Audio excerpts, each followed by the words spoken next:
अस्सलाम वालेकुम नाजरीन। कब्ज़ कैसे ख़त्म करें? कब्ज़ को जड़ से ख़त्म करने का बड़ा ही ज़बरदस्त तरीका है। आपको मैं 6 ऐसे तरीके बताऊंगा कि आपकी कब्ज़ हमेशा के लिए ख़त्म हो जाएगी। चैनल को सब्सक्राइब करें। पानी जो है वो ज़्यादा से ज़्यादा इस्तेमाल करें। सुबह उठते ही नीम गर्म पानी का इस्तेमाल करें। इससे आपके जिस्म के पेट के अंदर जो जरासीम है वो ख़त्म हो जाएंगे। फाइबर का इस्तेमाल यानी कच्ची सब्जियां, सलाद वगैरह इन चीज़ों का इस्तेमाल करें। इनसे आपको विटामिन भी हासिल होंगे और आंतें जो आपकी खुश्क रहती हैं वो भी ठीक हो जाएंगी और कब्ज़ आपकी रफ़ा दफ़ा हो जाएगी।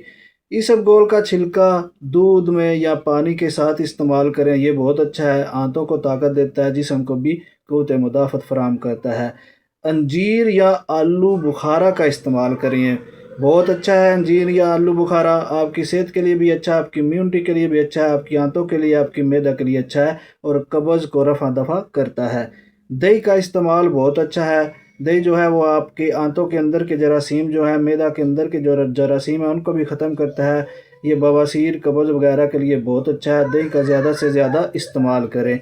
रोज़ाना हल्की फुल्की वर्जिश करें ताकि आपके जिस्म के अंदर के और बाहर के जो जरासीम है वो भी ख़त्म होते रहें और वर्जिश से आपके अंदर जो पाखाना का जो रोटेशन होती है, आमदो रफ्त होती है, यानी इखराज का जो अमल है वो अच्छा हो जाता है, क्योंकि आपकी आंतें जो हैं उनमें कुछ ऐसे जरासीम मौजूद होते हैं जो कि हल्की फुल्की वर्जिश से ख़त्म हो जाते हैं। ये ऐसे तरीके हैं जो कि आपकी सेहत के लिए बहुत अच्छे हैं, आपकी कब्ज़ को ख़त्म करने के लिए बहुत अच्छे हैं।